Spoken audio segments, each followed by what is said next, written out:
Yo, what up? What up? What the fuck Yo, up, people? Look what I got it with me. I got Jared with me today, people. It's going crazy. So normally you'd see us on a Tuesday night, right? That's cool. But today's Thursday. Like, what the fuck's going on? Let me tell you what's going on. Jared and I put some shit together. By the way, first off, shout out to Wes at the beach doing his thing. But we're gonna do this series. I'm gonna put it on TikTok so everyone can see it. We have more visibility to it and YouTube. and YouTube. So Jared came up with this great idea to do like shorter clips.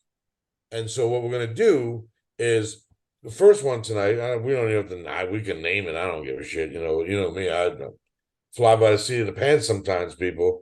But I think what we're gonna do tonight is we're gonna talk about the top 10 fantasy guys. Now remember, this is all about fantasy, not just if they're gonna, bounce back and have a mediocre season, right, Jay?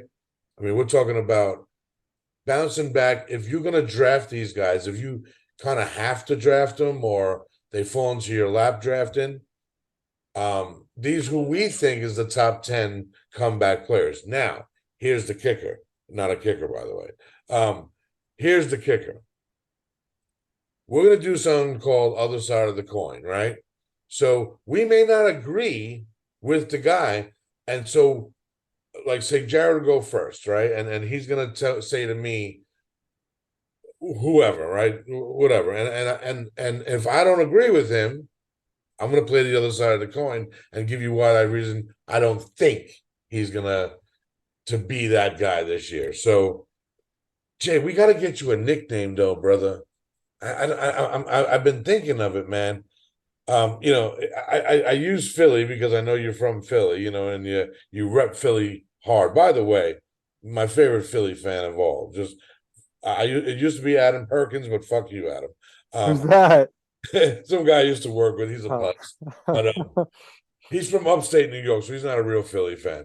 Um, no, but we got to get you a nickname. I'm trying to think. Fantasy football life. Yeah, I mean that's a good one, but I mean, I need something to pop, Well, I'm gonna make it. I'm gonna make it happen though. I'm gonna think about that. But Jay, I'm gonna let you go first. You tell me, give me the position, right? Should we go? Do you want to go 1 to 10 or 10 to 1? I Because I say have we it. go 10-1. I say Okay, we yeah, go that's how 10 to I 1. have it. So, Who do you have as your number 10? so number 10, I have Russell Wilson. Ooh, New coaching staff. Sean Payton coming in. right. Jerry Judy's another year older. Cortland Sutton's going to be in that Michael Thomas role. I just think Russell Wilson can get back. Everybody says he's done and he's washed, but 1 year is not going to make them bad. Okay. So as much as I want to argue that point, I've actually been saying that on the podcast that I think Russell's going to pop back. But so let's argue this point. Well, not argue this point. Let me ask you. Let me counter by asking you this: if need be, like we talk strategies. Obviously, if you tune into the podcast, we talk strategies on how you're building your squad, right? If push came to shove, and there was no one else out there that you really believed in, are you drafting him to be your starter? I think in most leagues he's going to be on waivers because Yes, I agree with that. he's going I late. agree with that. Yeah. I think I have him at a top 15 QB, top Okay. 15, top 18, and I feel like most people don't draft a backup, especially in one QB Yeah, league. no, I don't believe in drafting the backup. Here's my thing. Here's my only thing with Russell, and this is a good for being the other side of the coin. He didn't grow. He's still a short little bastard, right? And you know, I don't know if it's age that has got into him, but I think what's happening with Russell is that, and I think this has always been part of his, you know what? I think this has actually been part of his whole career. It seems like he doesn't trust anybody, right? He had Marshawn Lynch as his running back, didn't trust him, right? He had Jimmy Graham as his tight end, never trusted him. And so maybe it's a selfish thing with Russ. So I will play the other side of the coin on this and say this. I would say I would not draft him. I would think he's a great he would be a very good waiver wire pickup after week 4, because I want the first 3 weeks to prove yourself. Now I don't know who they play, and I can look that up. Who they play the first 3 weeks, right? Um, so it's just for me, I need him to prove himself a little bit before I can take him again. Is I that feel like I feel like he's going so late. You can just take the chance on him, and even if he does horrible, you can just cut him. right? Absolutely. I He's mean, been before last year. He was top. He was a QB1 every year, and I well, feel like it's just gonna. Most athletes, their first year, a brand new team, they always struggle. Look at baseball. Same thing happens. yes, very much so. You're. So I would agree with I that. feel like he's gonna bounce back because he was unless I know last year people were saying he had locker room problems, but who knows? But I feel like Well, he's going to bounce back because like I said, he was a top 10 QB his whole career besides last. right, and I think he had locker room problems last year because he was talking so much. Russ is going to cook, or well, what are you? Broncos Let's country, ride, let's right? ride. Yeah. Yeah.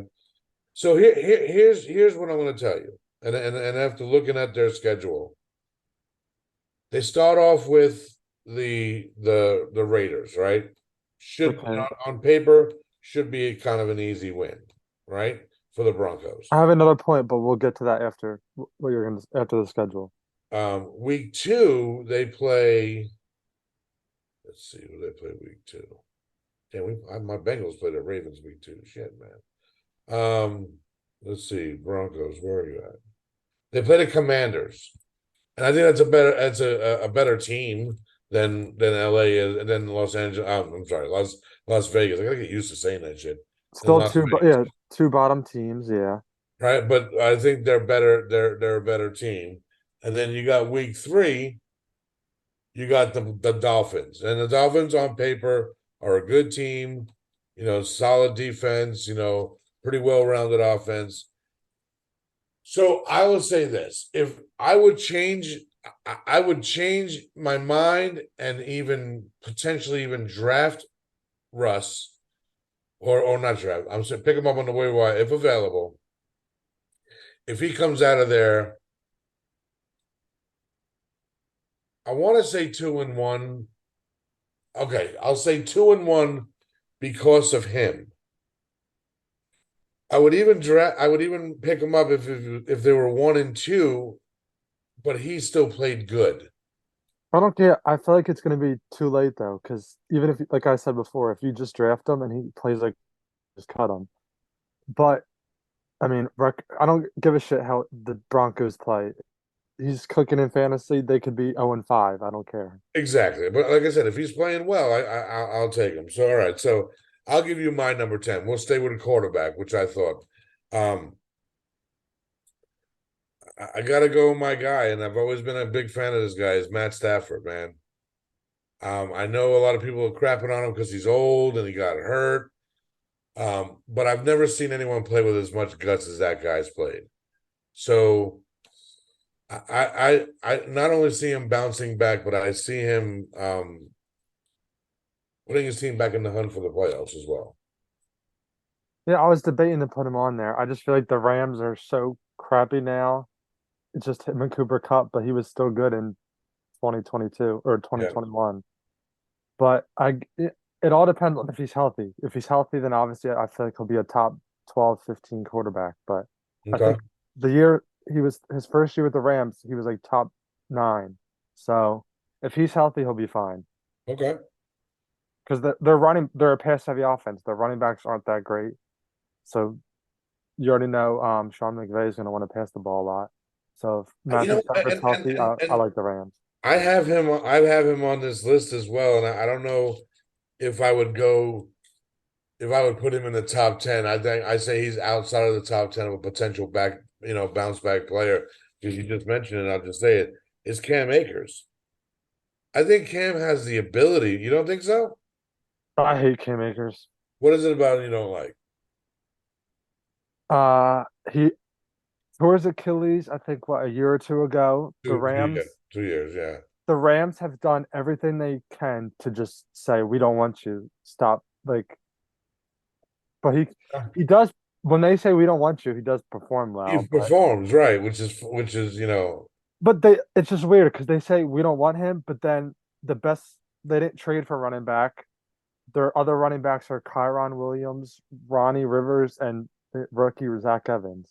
So it's like, yeah, you how got a could you shit say, pile right there. yeah, how could you say we don't want you or you don't want me, but then my backup running backs are a bunch of nobodies that were drafted Right. in the 7th Well, round. so let me ask you this. Let's talk a side note for a second because you brought up the guy. With Sean McVay, do you think they did too much too fast to win too many too fast? I don't know. I feel like they just know Matthew Stafford is getting up there in age. Sean McVay always threatens retirement. He'll trade everything and still retire and not care. He'll be like, Right, hey, right, right. their defense is getting old. Everybody's getting old. By the time they actually like have their own picks, everybody's going to be retired. So eventually they're going to have to trade everything. Who's their backup quarterback?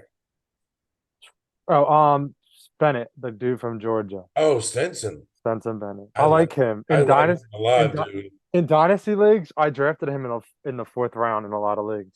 Oh, really? Mhm. I like him. And I didn't understand what people were talking about that he's too old. He ain't 40, he's 25. Like, I guess, but yeah, he's older. He's younger. He's older than Jalen Hurts. I think he's like a year older than Lamar or younger than Lamar Jackson. So I guess he's pretty NFL wise, he's old just because coming into the league, quarterbacks are right, usually like right. 20 or 21, 21. 22. Right, right.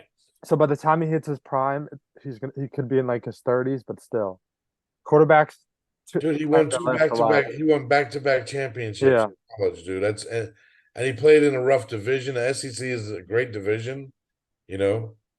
Wow, I don't know. All right, give me your number nine. Number 9, I have Sky Moore, wide receiver for the Kansas Oh City Chiefs. no. I am definitely gonna play the other side of the coin on that one for you, buddy. I just feel like the Chiefs have after they got rid of Tyreek Hill, it's just Travis Kelsey, Travis Kelsey, Travis Kelsey, and they have to have a wide receiver one. It's either Sky Moore, MVS, the dude Ross, who they drafted last No, year, who came out of Isn't nowhere. MVS gone? No, I think he's still there. He's still there? Okay. Who else do they got? Ross, Sky Moore, MVS, And Tony. and Tony. Tony can't stay healthy. I like Sky Moore in on sleeper. He's been going in like the 10th round, so I like him. And he was a 1st round pick last year, I think, wasn't he? Um, in like the NFL draft, not in fantasy. Yeah, NFL draft. Yeah. Dynasty wise, he was going 1st round of rookie drafts, but NFL, yeah, he was going in rookie drafts between like the 106 and the 112 in Dynasty. Now Okay. you're lucky if you can get a third for him. Ooh. Well, see, that's the thing, is that there was so many high expectations for him last year, and I don't think it's him.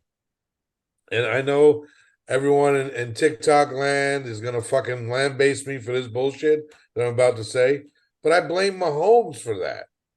I Uh, I I blame Mahomes for his bad. Well, hear me out, because they had last year. They had Sky Moore, they had Juju, they had MVS, obviously Travis Kelsey, they had CEH, and they had Pacheco, right? and And McKinnon. and then they bring in Tony, right? They made Sky Moore a thing of the past, because I remember the three guys I was looking at last year were Olave, Romeo Dobbs, and Sky Moore. Those are my three rookies that I was looking at last year. Like, man, I think these guys can make some fucking noise, you know? I think Romeo Dobbs, he just Romeo Dobbs hit the wall with Aaron Rodgers like every running back hits the wall with Bill Belichick. You fuck up once, you're done. Like, I'll give you another chance and see what you can do, but for the most part, I'm fucking done with you. I also feel like it's Andy Reid because being an Eagles fan, I feel like if you're a young guy, He buries young kids all the time. if you're a young guy, you have to prove it. And if you don't prove it from the start, you got to get in line, start proving yourself, and then eventually your time can come. But I feel like Tony, they traded for him, so they're like, okay, we'll see what he does. MVS is obviously old. They gave Juju, I think, like 11 or 12 million, so they had to use him. They Right. paid MVS a decent amount. So Sky Moore was just lower on the depth chart. And I feel like now Tony's always hurt. MVS is getting old. They got rid of Juju. Sky Moore, realistically, if it all depends on Andy Reid, but I feel like he could be the wide receiver one there. Well, so again, I have to argue that point in saying this. Although he's not a wide receiver, the wide receiver one on that team is Travis Kelce. I mean, and everyone else is secondary, right? Exactly. And if Tony is healthy, Tony's the deep threat, right? I I think think I, I they think both Sky could are. be the guy over the middle. He could be that dude over the middle, which So it's hard. I do say the other side. I do say I for me he'd be in my like more towards the 15 range of comeback guys. Um, I'll stay wide receiver, and it pains me to say this, but I just think the guy is just fucking uber talented, like super fucking talented. And but I think George Pickens is gonna be a top. I think by the end of the season, if the end of the season, I think he could be potentially a top 10 wide receiver in fantasy points. But here's the problem. There's the biggest problem is I don't believe in Kenny Pick six. I don't believe in him. I just don't. I don't think he's ready yet. Um, the other side of the coin, I can't. I have my number. I have someone down the line. Okay. We'll get back. We'll get back to George Pickens, but I've never been a George Pickens fan. I feel like there's too many mouths to feed there. Yes. He's talented, but I feel like he's more of a he's good in football, but he's not going to be good for fantasy. He's not going to get the targets. He's good for one big play and that's Volume. it. He's not going to get any volume. That's what. Exactly. He's good Yeah. for highlight plays, making all these fancy catches and stuff. But I don't like him in fantasy. Okay. Okay. I already got rid of all my shares as much as possible. Okay. So let me ask you this then. So just playing, the game a little bit on that team. Who do you see being the number one receiver? We'll come back to that later down the Okay. line because Okay. I could I have think I someone. know who you. I think I know who you may go with, because I'll tell you the one guy I love on that team is Pat Fryermuth. Yeah, I I like love him. the fireman. I don't have him on here, but I like him. Yeah, I know he had a good season last year. He shouldn't be on that list. He's underrated. Yeah, very underrated. Very underrated. Great fail safe. All right, who's your? So what are we, seven? Who's your seven? No, No, eight, eight. eight. So I'm going back to the Broncos, and I'm going Okay. Cortland Sutton. Yeah, I mean, look, I'm a Sutton fan. I think that he has the potential to be an exceptional wide receiver. I think he was a product of Russ, obviously, but he's still a product of Russ. Yeah, So it's too early to tell. right Uh, now on Sleeper, he's going at wide receiver 49. wow, wow. And I feel like if Russ if Russ does cook, he could easily be a top what I say. He could easily be a top 20 wide receiver, top 25. So you're saying if Russ is cooking, he'll move in your eyes, from 49 down to 20. Yeah, I think right Oh, now on his ADP on Sleeper is 49, but okay, I have him at wide receiver. Let me see. I have him at 36, but I think he can be better. okay. So No, I he just can't respect stay that. healthy. He just can't stay healthy. That's another thing. Sutton is right. Yeah, Sutton has that. Yeah. Plus, their other two, Jerry Judy's obviously the number one, and they have Sutton, but KJ Hamler's hurt, Tim Patrick's hurt, Javonte Williams hurt. Yeah, no, Tight I mean you ends. make a valid point. You make a very valid point. Um, The only reason I said Sutton is because I feel like if Russ does cook, then Sutton's gonna move up. Because I think oh right my now, God, yeah, right yeah. now Jerry Judy's I think going like top 20 or top 25 for receivers, and Sutton's going 49. So would you rather draft someone in the fifth or sixth round that has potential? Last year he was top 15. Yeah, I like him, but you can get Sutton who's going 10 to 15 Oh rounds. no, Sutton to me is a if plays to his potential and Russ cooks, he's a phenomenal flex addition. Exactly. Phenomenal flex addition. I would have no problems drafting him in that 10th, 11th, 12th round, and he should be available around there. Last year he broke my heart. I was taking him like sixth and seventh round every draft. Yeah, what was the asshole that I fucking used to always I can't remember his fucking name right now. But there was a guy I used to draft all the fucking time, and we'd have one good year, then have a shitty year, and I wouldn't pick him up the year after that, and then have a good year when I didn't have him. I can't remember his name right now. But I'm gonna go to your boys for a second for my number 8. Now, I don't think he had a down year. I think he was hurt, if I'm not mistaken.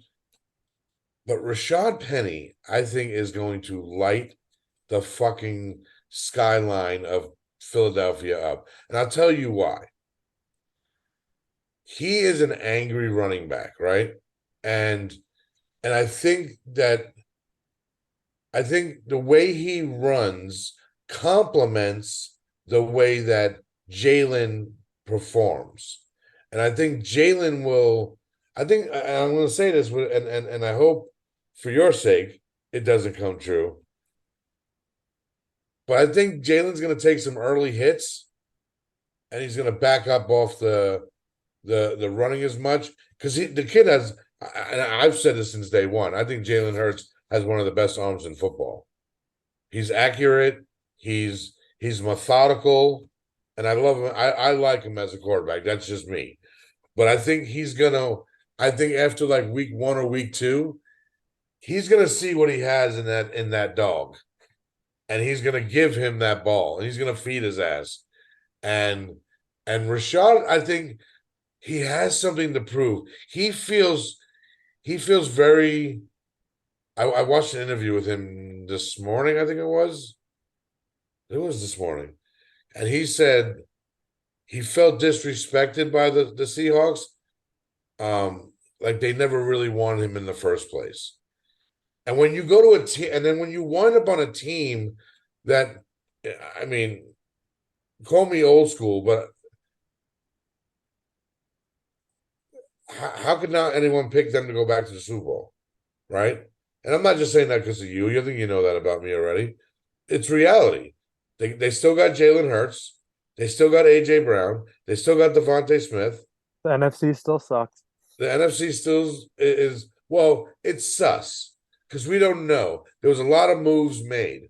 Like, look, I know it pains you to say this, but like I have a guy that we're gonna mention. I want to mention. I'm probably gonna mention with my 7th is Brandon Cooks.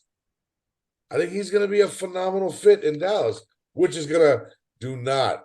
Let me repeat this, people. I'm gonna look directly on a little closer. Do not draft Michael Gallup. He is not going to perform this year. Dallas fans, give up on the Gallup project. Sorry, that was my public service announcement for the day. I think Brandon Cooks takes over as the number 2 legit in Dallas.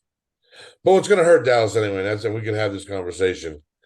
Is getting rid of letting Dalton Schultz walk. That was the most ignorant fucking move in the world. But I digress.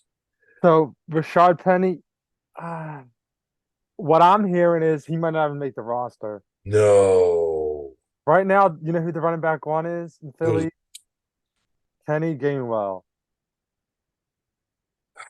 Right now, he's the number one. Kenneth Kenny Gainwell. Gainwell's not he's not bad. He's Kenneth right now. Kenneth Gainwell is the wide or the running back one. It's gonna be, Really? it's gonna be him and Swift. Oh, that's right. I forgot they got Swift. Jesus. Penny, I feel like he's one injury away from like his career being over. No, really? He's young though, isn't he? Yeah, but I feel like, and plus with the Eagles, they barely gave him any money, so He could, right? he could It's be cut for they like cut half losses, a right? mil. They cut losses. It's not. It means nothing to them. Interesting, interesting. Well, wherever Rashad Penny winds up, um, which probably won't be too many places if that's the case. But again, potentially to have a good one. Because Damn. the Eagles really like Kenny Gainwell. They obviously like Swift, but they can cut him and they still get a fourth next year. I don't like Swift. I'm sorry. I think I think he was a product of the Georgia. I think it was a product of the system in Detroit, and then he got exposed, and then Jamal Williams just took over. So, um, yeah. Well, you're winning this fucking other side of the coin just on that alone. All right. Well, who's your number seven? Number seven. Let me see. Um, my boy, receiver from the Falcons, Drake London. I think I feel like Desmond Ritter just has to be average. If he's average, he could be fine. You know he didn't throw a touchdown pass for the final 6 weeks of the season. Desmond Ritter, Yeah. he was good. I'm telling you, fantasy wise, Drake London was crappy in the beginning. And And he definitely picked it up towards the end of the with season. Mariota, he was crappy. But then at the end of the season, they had a connection. Yeah. But obviously, they have Bijan, they have Kyle Pitts, they have all these weapons. But if Desmond Ritter is just decent, I feel like the Falcons could be good. Oh no, I think the Falcons have a very good chance of being well, definitely a much better team than they were last year. I guess my only argument to that is I think Drake London had a phenomenal season. I don't know if it's a bounce back for him. I think he has the potential. I guess if you're going on the potential of cracking the top 10, top 15, I agree with you all day long. Um, but but Desmond, you got to throw a touchdown, brother. Like you got like it's imperative. It's imperative as a quarterback to be able to throw a fucking touchdown. Because who's their backup now out there? Because I'm what's his name? Mariota's gone. He's on your Really, he's with your boys. yeah, Which I was watching that game on the NFL Network, by the way. I was falling asleep. It was fucking boring as shit. yeah. I can't even. I don't even know who the backup is. I Yeah. just Drake London though. He was like I'm pretty sure coming into the draft, he was number one or number two receiver last year coming into the NFL draft. He just No, number one and number two rookie, maybe. yes, coming Okay. out of he was the number one or two receiver coming out of the 2022 draft. Okay. So it was probably Olave, then him, then Romeo. No, I think it was Garrett Wilson, Oh, Garrett Wilson. That's right. Yeah, Garrett Garrett. Wilson, then London. Okay. Interesting. I Okay. think I think London was the first receiver taken. It's just the Falcons aren't that great, and I haven't said this publicly, but I've been talking like when my friends and stuff. I think if Desmond Ritter is crap this year, Caleb Williams will be a Falcon. Caleb, who? Caleb Oh, Williams, yes, yes. 100%. 100%. because I feel like if Desmond Ritter sucks, the Falcons will have a top 10 pick, and they can easily trade whatever else they have. They can trade their 2025 pick, and they'll have Caleb Williams, Bijan, Kyle Pitts, and Drake London. They already have an elite offensive line. Their defense is eh. So if they get a It's good just quarterback, fast. they They can be run it fine. fast. Yeah. No, wow, that's interesting. All right, I'm gonna give you my number seven. But not only am I gonna give you my number seven, Jay, I'm gonna follow it up with some I wish we had a soundboard because I make that noise right now. Bow, bow, bow. Right. Not only is this guy gonna break the top 10, but he is going to be no lower than number three in his respective position in fantasy and in the NFL when the season's done. Brandon Cooks. Darren Waller. I thought you said Brandon Cooks was seven. I know I changed my mind, threw a curveball on you this one because I didn't want to talk about Dallas too much anymore. Because I thought about this. Daniel Jones for me turned the corner last year, right? Now he didn't turn the corner driving a Ferrari or a Lamborghini. He was more in like a mid-sized sedan, right? He with the ball with it, he ran very well as a quarterback. He stretched the field for them. He made a lot less mistakes, right?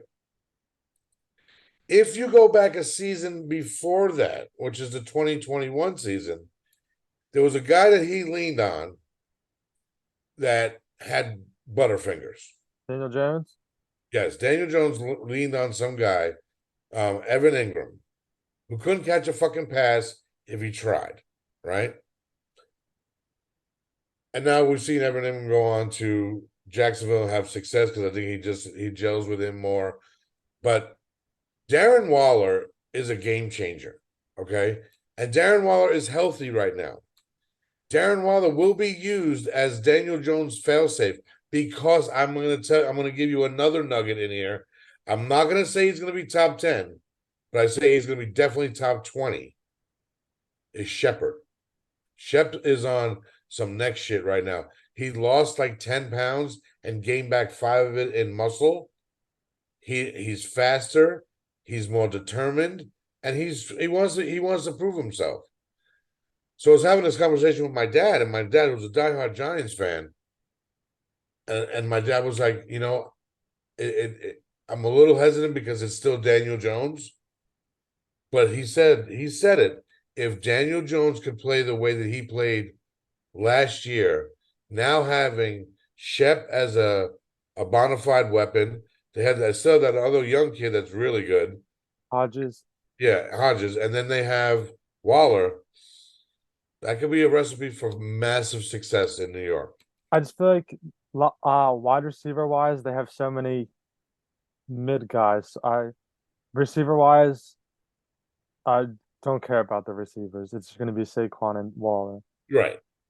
But I think they could be. I think that Hodges and Shep could be a good enough distraction to allow, say, hey, wait, we may want to cover these guys, but wait, who the fuck's going to cover Waller? Can I tell you my number six? Go for it. Darren Waller. Nice. See, look at that. The, Look at that. Look at that. the, I just think that he's in a good spot. he has top three upside at tight end, but obviously behind Kelsey and Mark Andrews. I Right. said he's finally healthy, and he's obviously Daniel Jones' number one weapon. Right. Absolutely. I feel like most Agree with tight ends that are the wide receiver one on their team always go off. Travis Kelsey, Mark Andrews, before when George Kittle.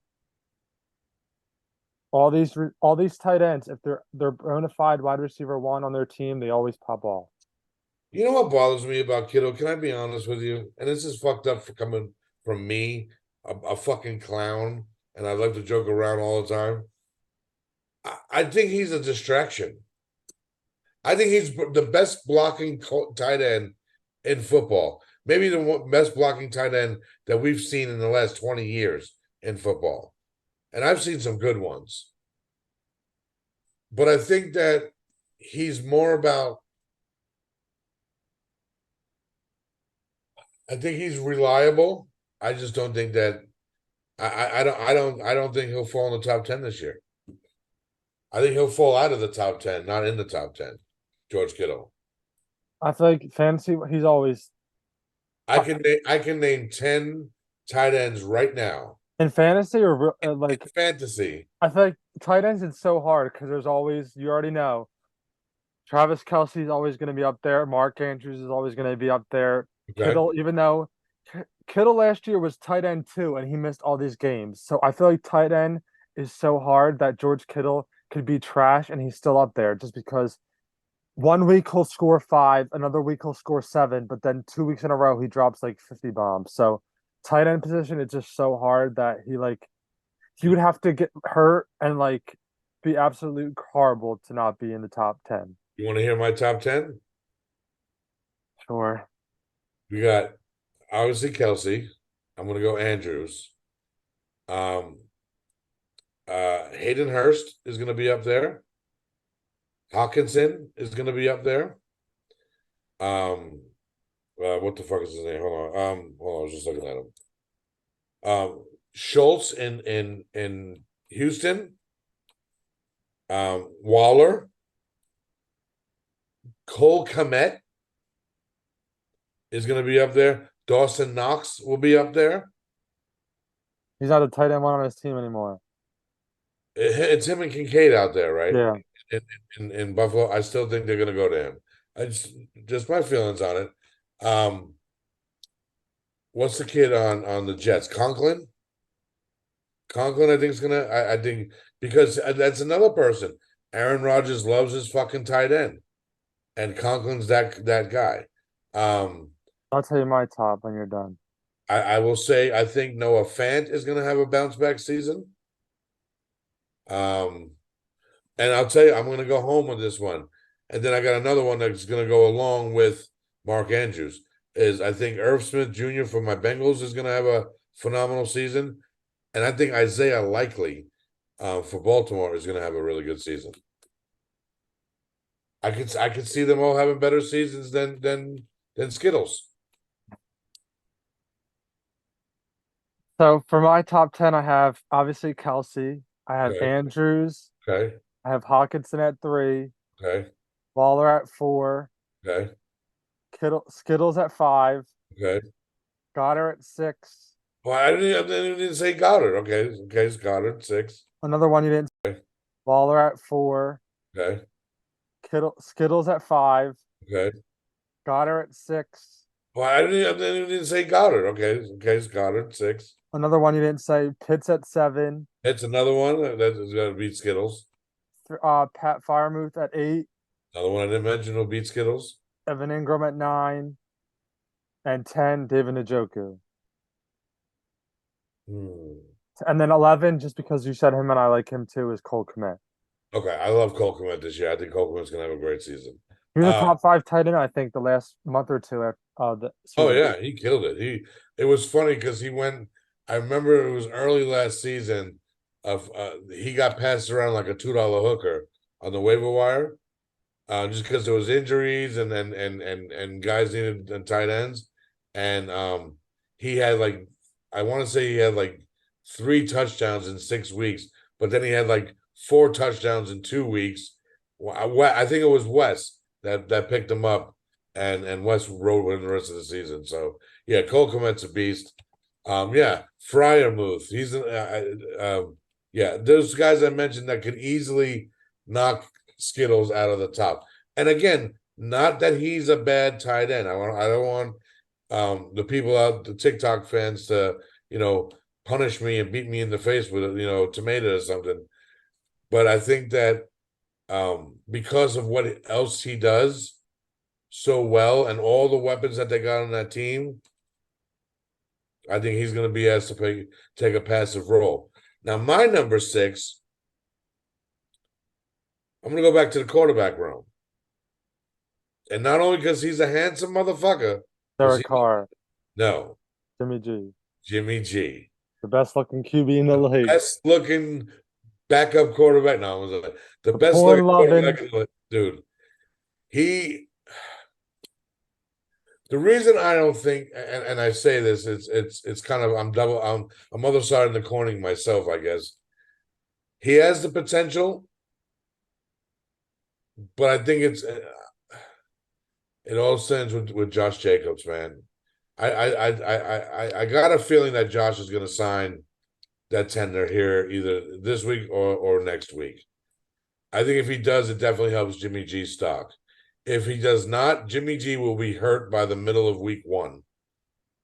And they will have to go to their backup because Aiden O'Connell. they're just gonna attack the shit out of him and he's gonna get a world of fucking hurt. But I think I saw a stat last year. The 49ers were like, their record was crazy. If Jimmy G didn't throw a touchdown, they were like undefeated. But if he did throw a touchdown, they had like more losses. I was like, so crazy.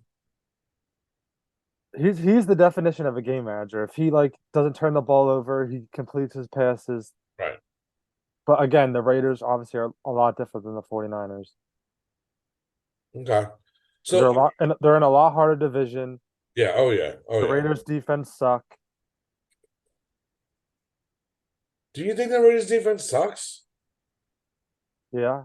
They're in a hard division. They got the Well, Broncos, they got yeah, they got the Chiefs, Broncos, the Chiefs, and the who else? Chargers. Chargers. Yeah.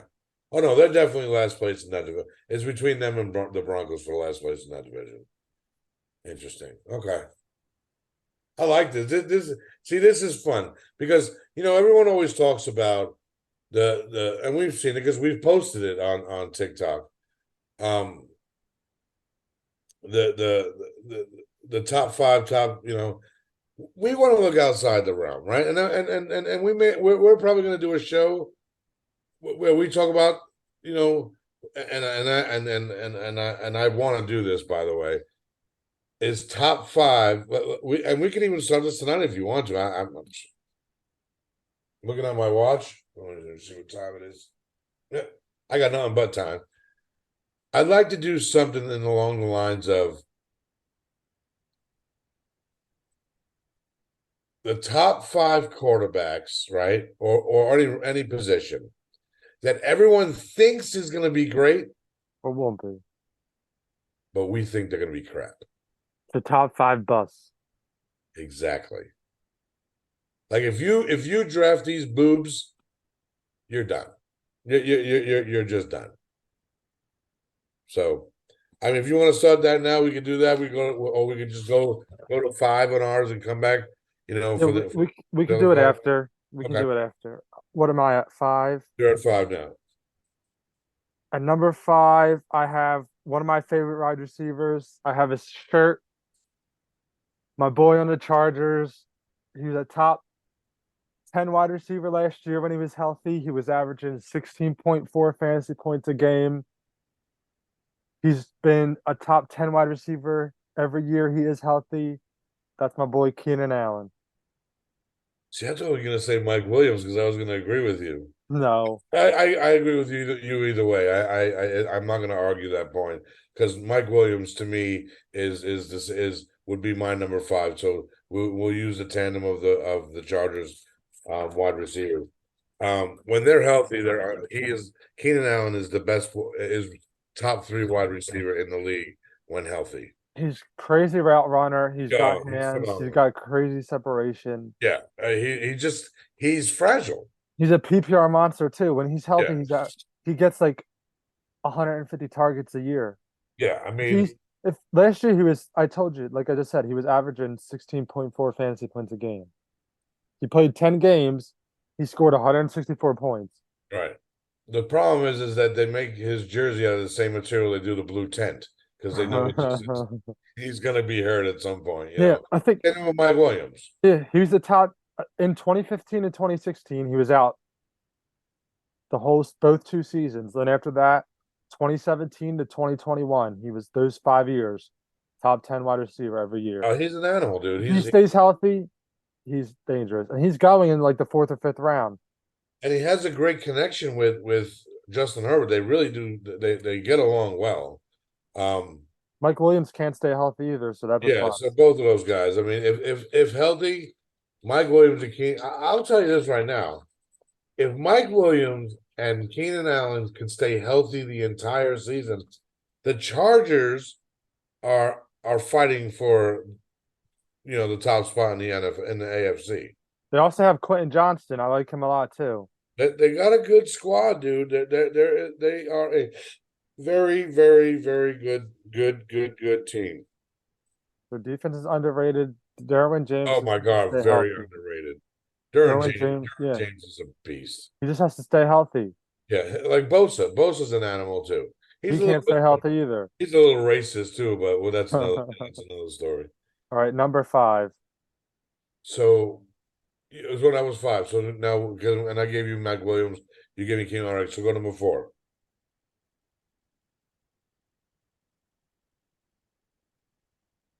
You're gonna do the four. Or you want me to go first? I can go first. All right. So this might be a gamble. He might have a gambling addiction. He's a wide receiver Oh, one. he's gonna kill it. Me and He's his gonna kill QB it. have the same birthday.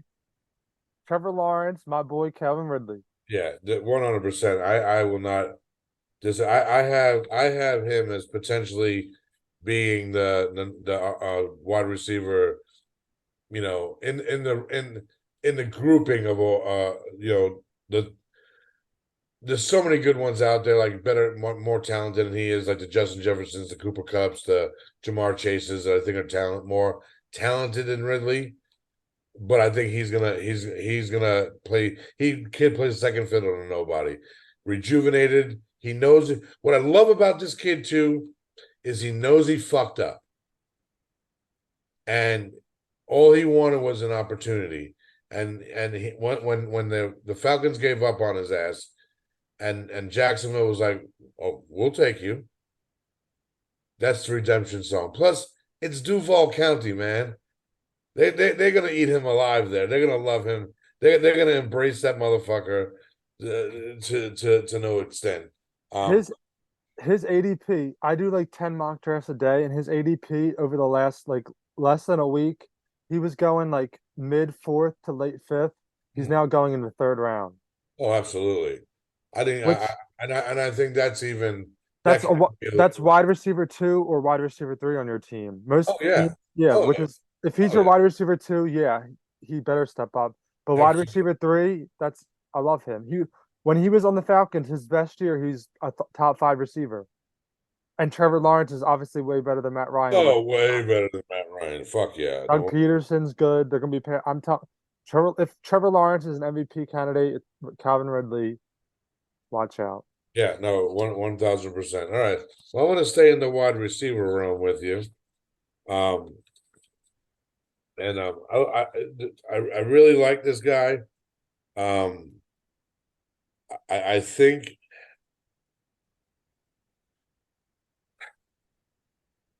I don't want to jinx it because I think this is the healthiest he's apparently been in 5 years.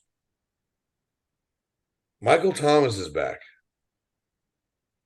and I think Michael Thomas finally has a very good quarterback in throwing in the ball. Not very good, but yeah. Oh, come on, man! Don't look. Let me. There's something to be said about a guy who week after week after week was getting shitted on by his coaches and still went out there and tried to perform to the best of his ability. They gave him nothing this last year. The year before that, uh, Derek Carr was slanging that rock, and Derek Carr is I'm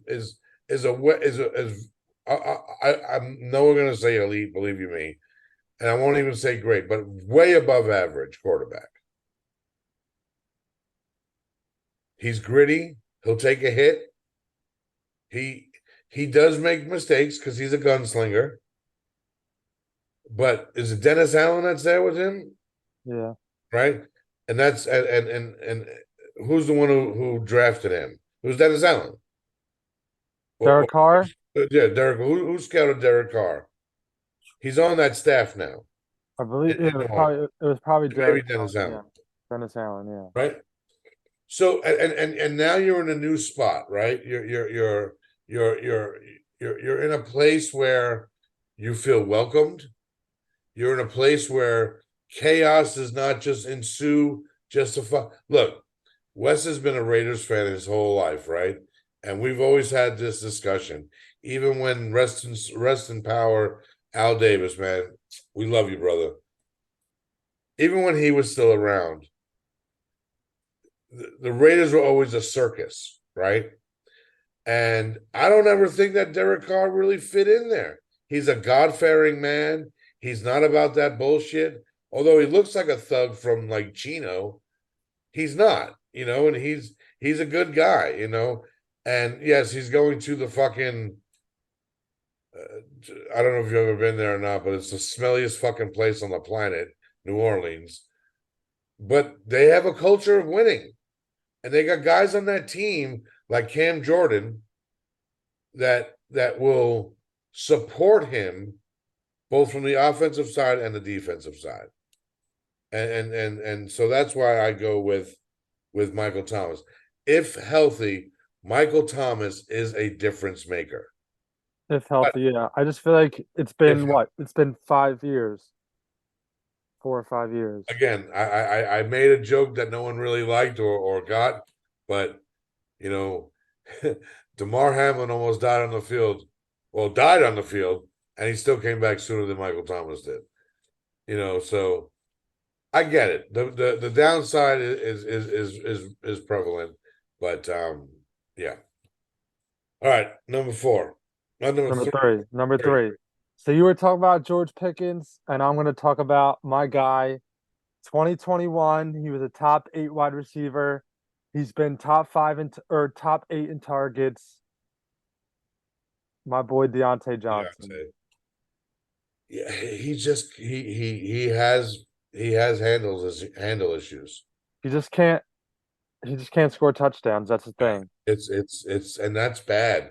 He had 147 targets last year. And how many catches out of that? It had to be in the 60s, 70s, right? Yeah, and I'm not saying it's mostly his fault, but most of it was Kenny Oh Pickett. yeah, no, absolutely. But that's who's still throwing him the ball. But I know that, but I feel like Mike Tomlin is a very good coach, and most QBs do break out in their second year. And Kenny Pickett, I feel like, is going to break out. And Really? Deontay Johnson, if he scored touchdowns last year, would have been a difference maker. Everybody was saying Deontay Johnson No, sucks. I Deontay agree. Johnson I agree. sucks. Okay, so you're saying that I because AFC North guy right here. So you're saying that Kenny Pickett turns the corner this year? I think so. What Right? what what do you where do you line where do you see them falling out in the North? I feel like they never finished last. It's going to be second or third. Okay, who do you think finishes last in that division? Probably the Browns. Browns, yeah. Right I now, I I have can't. Kenny Pickett at 20 behind Russell Wilson. Okay. Yeah, the only reason I would not stand behind the Deontay Johnson, if I was to play the other side of the coin with that, is because of Kenny Pick Six. I don't like him. I'm not sold on him until and here's the thing. You hit the nail on the head. They got a great coach, Mike Tomlin. He does not strike me as a Tomlin guy. He like there's there's other guys I would have loved to see go to Pittsburgh that I think would have fit better with Tomlin. Um, but all right. Number three for me, I'll go with him now. I'm going to say Brandon Cooks. Um, I think he still has a little bit left in the tank. You know, I think that just like what we just almost identically what we just said about Kenny Pick Six is fake Prescott. If Dak slows down and plays the game at a speed it should be played, then CeeDee Lamb and Brandon Cooks will be in the top 10 at the end of the season. I still don't think they're going to win a division. I be honest with you. I still think Philly's going to win a division. I think they have a chance to get into the wild card race. But that's the problem with Dak is that Dak plays the game too fast when he doesn't have to. But Brandon Cooks is a solid receiver. Yeah, He's a guy Brandon, that's not going to fuck around. So he's always been, I think last year was the first time in forever he's been outside of the top 20. He was always a top 20 receiver. right, and he was with But, what's his name? but, He was with Davis Mills last year. yeah, but he was always the wide receiver one. This is his first time he's a wide receiver two. When he was with the Saints, he was the wide receiver one. When he was with the Patriots, he was the wide receiver Right. one. When he was at the Rams, the wide receiver one. With the Texans, he was the wide receiver one. Maybe no pressure. He's able to really And this is probably,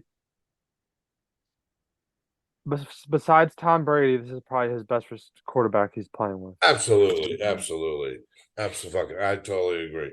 Because Unless you count Drew I Brees, like Goff, obviously Drew man. Brees, What about Goff though? I mean, but Goff, I feel like he wasn't as good as he is now on the Rams. okay, Like Goff was, okay.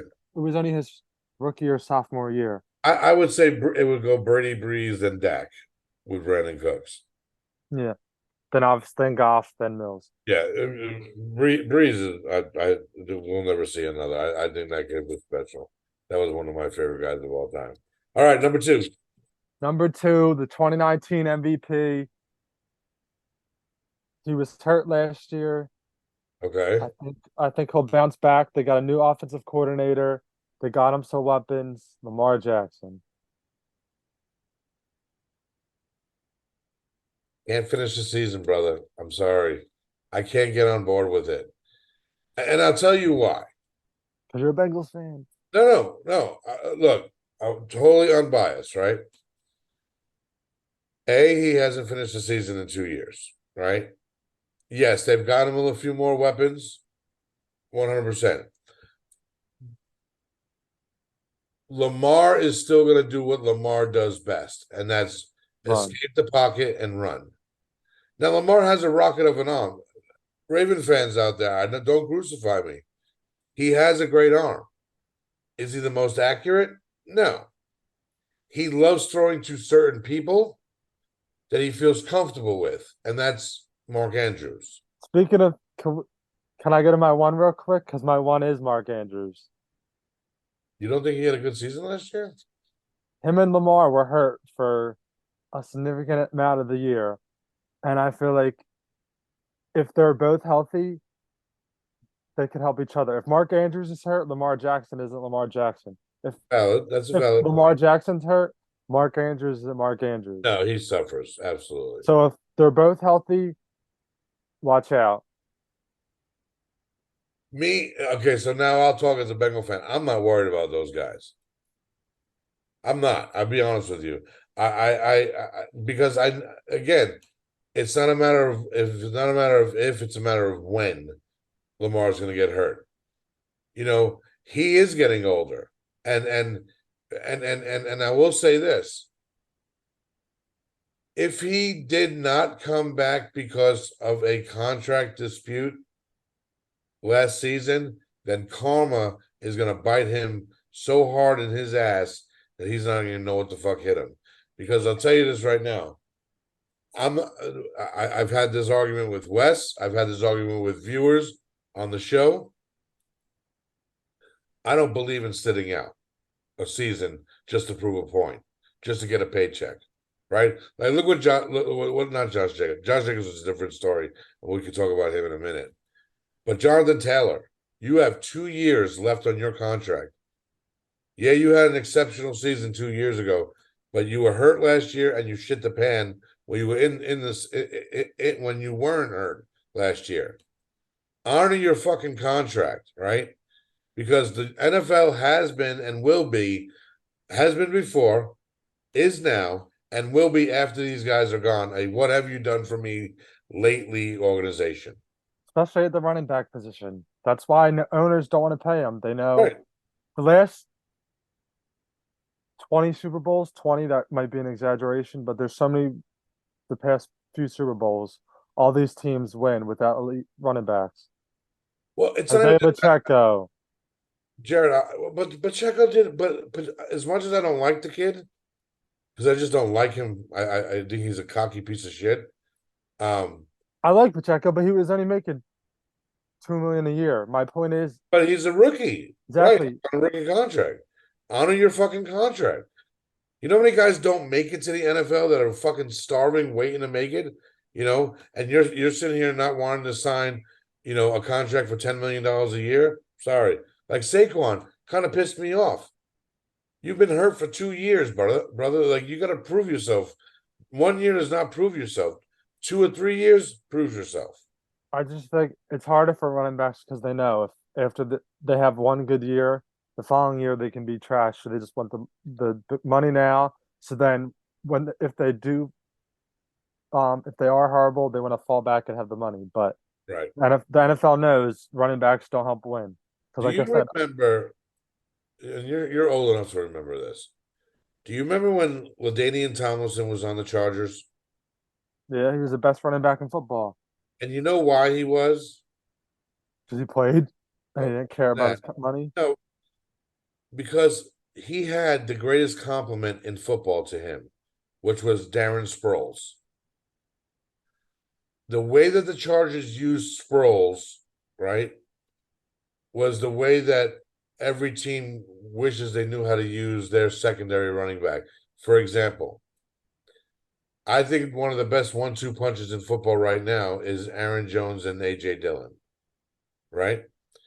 But LaFleur does not know how to use AJ Dillon. either one of them, right? Because what you do is when you give your starter a break, you let that second guy get you closer, then you bring your starter in, your starter back in, because he's your starter. And LaDainian Tomlinson said it best. He was like, when I had a platoon with Sproles, we had an understanding the entire week in the offensive line, in the offense room. I'm going to get us as close there. Darren's going to get us even closer, if not to the end zone. But if he doesn't get us to the end zone, the coach is putting me back in to finish the job. Or even better, you put us both back there and you make motherfuckers think. That's the problem with platooning these days. It's in, out, in, out. You fumbled, you're out for 6 weeks. I call it the Belichick rule, right? How many times did what was it? Not James White. Was it James White? What was the guy on the Patriots like 2 years ago? He was a really good running back, but he fumbled, and Belichick would take his ass out and fucking sit him for 2, 3 games, and then Sonny Michelle. Tony Michelle was one of them. He did that too. He did it to another. He's done it to a few other guys. He does it to everybody. Sonny Right, Michelle, Damian Harris. right. And look where their guys are gone. Those guys are gone now, and those guys are great compliment backs. So we'll see. We'll see. Just like I think my Bengals going to fuck it up this year, to be honest with you, because I think Joe Mixon should be the lead, but they drafted that young kid from Illinois, Christian Brown, yeah. Or Chris Chase Brown, Brown. Chase Brown. Chase Chase Brown. Brown, and but I think I think what's going to happen if Joe doesn't start, if Joe can't keep up with that offense, Chase is going to take the job, 100%. All right, my number two, and again, I'm going to say borderline 10 to plus, and this all depends on his health. If he comes back healthy, I'm going to give you a split. It's two running backs, Brees Hall and Javante Williams. I think Brees Hall comes back healthy. Him and Dalvin Cook could run the NFL in a running back position. I think if Javante comes back, it's going to take a lot of the pressure off of Russ. It's going to also open up the door for what's his name, Sutton, and for Judy.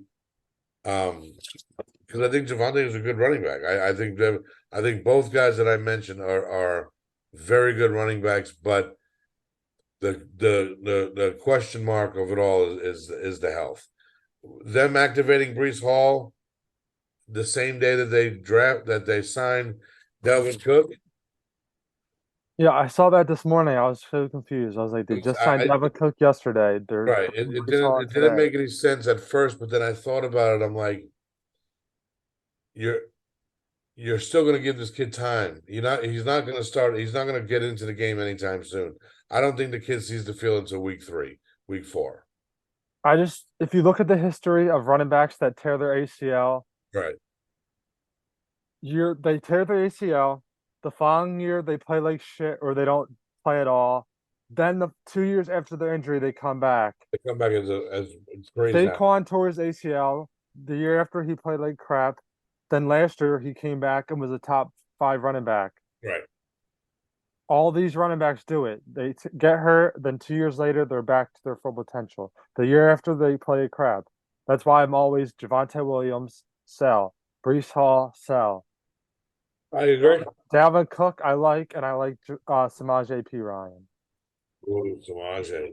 Bengals backup. Not Not Bengals anymore. backup. He's on Denver's backup. That's Denver backup right now. Yeah, that's right. Yeah, Samaje, I'm gonna miss having him, I'll be honest with you. All right. Well, Jay, the people have been waiting for it, man. We've been on this thing for about an hour now or so. your number one. Give it to him, baby. Who's your number one? I told you it was Mark Andrews. Mark Andrews. All right. Mark Andrews and Lamar Jackson were my 1 and 2. Okay. Um, oof. Okay. So this was a little bit of a stretch.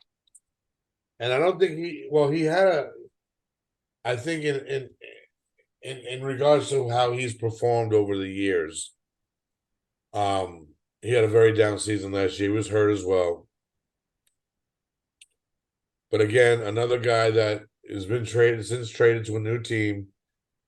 He has a rookie quarterback that I don't fully believe in, but I think can use him as a um I think I know who it is. I think he can use him as his fail-safe plan. Who do you think I'm saying?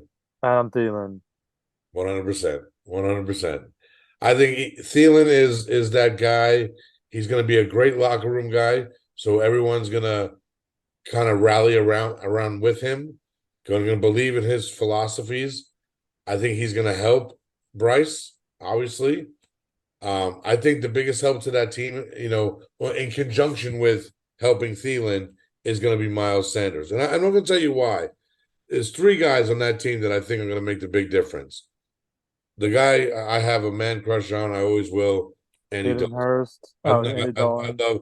Well, Hayden's in that group too, but Adam Thielen is going to help Bryce Young. Andy Dalton is going to help Bryce Young, and Miles Sanders is going to help Bryce Young. They have a And lot of weapons there. yes, and here's the thing: why I think Carolina can be exceptionally good this year. I correct me if I'm wrong because you're a Phillies fan, a Philly fan. Did Miles expect to leave? Yeah, You did? You think so? because Philly doesn't pay running backs, and he wanted a bag. He wanted a bag, but don't you think he wanted that bag from them? Yes, but he knew he He knew he wasn't wasn't getting going to here. get it. Okay, okay. I think that when you reach the pinnacle, which he has, he's been to the Super Bowl now, right? You got a guy like Andy Dalton that's becoming a little bit of a journeyman, right? But well respected around the league and has had success. And Adam Thielen, same thing. Played with a Kirk Cousins, played with the Justin Jeffersons. Uh, They I got Frank Reich, the offensive coordinator or former offensive coordinator for the Eagles. right. I think that these guys are going to what they bring to the table of what was it like there, right? Why'd you come here? And then put everything they have. We're not talking about selfish players. We're talking about players that were like, for what it's worth, Miles Sanders took a smaller role last year because they played Boston Scott, they played all these other guys. Even when Miles wasn't hurt, he still was kind of dogged out a little bit. Andy Dalton got thrust into a fucking a starting role with, I will say, it pains me because I like the kid, but a secondary role to a fucking tight end, Casey Hill, right? And then you got Thielen, who, in my opinion, had to be shocked that he's not still on the fucking Vikings because all he's ever done was been a good teammate and a good fucking person. And it made no sense why he left that fucking team. I feel like the Panthers have a lot of underrated guys. They have Bryce Yes. Young, obviously, but around him they have Miles Sanders, underrated. They got Hayden Hurst at tight end. They Oh, got Adam Thielen. They brought in DJ Chark. They Tark. drafted Jonathan Mingo. And that kid Marshall. Well, yeah, I think he tore his ACL. No. He either tore his ACL or his Achilles yesterday. No. Are you Eric serious? Marshall. Yeah, I saw he was on the cart. I was like, uh-oh. I like they got Frank Reich too. He's a good coach. He's a quarterback coach. He's their head coach, but he's Right. does good with QBs. I feel like he's in from Bryce Young is more set up than CJ Stroud is because CJ Stroud has D'Amico Ryans and D'Amico Ryans is not a QB guy. So I feel like Bryce Young is set up to have more success than CJ Stroud is, at least, because he has more weapons. He has Oh, better they got receivers. LaVisca Chenault too. Yeah. He's their So wide receiver four. And they wow. got money too. So next year they could get an actual wide receiver if they wanted to. Oh, and Demir Bird. They got Demir Bird too over there. God damn, they got a lot of fucking weapons over there. But the guys will get cut. No, they're saying Marshalls has a back injury. He's just not going to play the next game. Okay. I thought he was on the cart, but I guess Yeah, like they carted him um off the yeah, practice. in training camp, most of the time if you get on the cart, I think I heard it yet today on a podcast. At training camp, the field is so far from the locker room. If you walk it off to the locker room, you'll probably hurt yourself walking to the Oh locker room. yeah, and How die of far it heat is. exhaustion the way the fucking heat is around it. Exactly. So you gotta take the cart or else the field is that far from the Well, locker let's hope that stands true for my boy fucking Joe Burrow because right now they're saying he's going to be back by week 1 because he's progressed well. So, well, this was fun, man. I like this. I mean, I think we'll come back. We do a few shows like this a week. Drop some gems on TikTok and right now, just so everyone in the world knows, my goal is to get to 1,000 so Jared and I can go live. Right now on I'm at TikTok. 836 people. I need 164 more followers. Now the goal is that by the beginning of football season, this happens because if that's the case, Jared and I will be Can't even, going live every night. can't even show the thing. As it's kind of fuzzy. But go to my TikTok page. It's at Mitch Aber, MITCH_ABER. Um, show some love. Show some love to Fantasy Football Life. Show some love to us. Tuesday nights on Twitch. We go live every Tuesday, potentially Thursdays and Saturdays. Um, this week's gonna be a little tough. Shout out to my daughter who was talking, by the way. My daughter was the one talking smack on the chat, by the way, this afternoon, that she's gonna win it all. And so my son and I have thought we're gonna think of a really good punishment for last place because we know that's where she's gonna wind up. And so she's gonna get it. But we do have the Fan Fest the No Man Fan Fest Fantasy Football Draft on Sunday, 8 p.m. 8 p.m. live online. I'm going to do a Zoom meeting, maybe talk some shit, so Wes and my buddy Jeff and my buddy Rob, who we all four of us grew up together in Brooklyn. Hopefully they'll join. Hopefully Wes will be back from the beach. I think we'll join. Hopefully Wes will be back from the beach. I think Wes will be back from the beach by then. If you want to join, absolutely. I have my first in-person draft on Sunday, 10:30 a.m. Say that again. I have my Okay. first, yeah, 10:30 a.m. Sunday at my boy's house. Nice. In person? Yeah, it's super flex and I got second pick. Nice. All right, so let me ask you that real quick before we go for the night. I don't want, we can still talk if you want. We can bullshit, talk about All other right, things. so let me ask you this. How much is an advantage to you if you know your draft order a day or two or a week before you draft? So this year we did it differently because sometimes it's $100 to enter. Okay. So sometimes people pay late. So I saw something on TikTok. So a way to do it is my friend who's the commissioner, this is our 10th year. Okay. I don't know if you've ever seen the show The League. Oh my God, the greatest show on television? So our league is called the League of Extraordinary Gentlemen. We've been doing it this, like I said, our 10th year. Okay. So this year we did it differently. So my friend went on his computer, he randomized the draft order on his computer, he Okay. recorded the video, and that was it. And he told everybody, he said, I recorded the video. Once you pay, you'll know your draft spot. I'm not sending the draft order out until everybody pays. So once you, But you got yours because you paid. yes, so Okay. everybody paid besides one person. So we all know our draft spot. We did it about 2 weeks, 2 or 3 weeks ago. He did Okay. the order, and you could find out right away if you wanted to, or you could wait. Okay. So you chose to find out. Yeah, I chose to find out, and Why? I'm at two. And Why? it's like I said, it's super flex. Why do you feel? Because I'm on. This is probably the best other side of the coin we're gonna have all night. Because I don't like it. I don't like. I I really don't care because Okay, I'm in so many leagues. I mock from anywhere between 1 and 12. So I know I could tell you if you tell me a player, I could probably tell you his ADP or close to it. I know all this stuff. I don't even have to mock. I don't even need to know my pick. I could find out the day before or the day of and be fine just because okay, I do so many mocks from 1 to 12.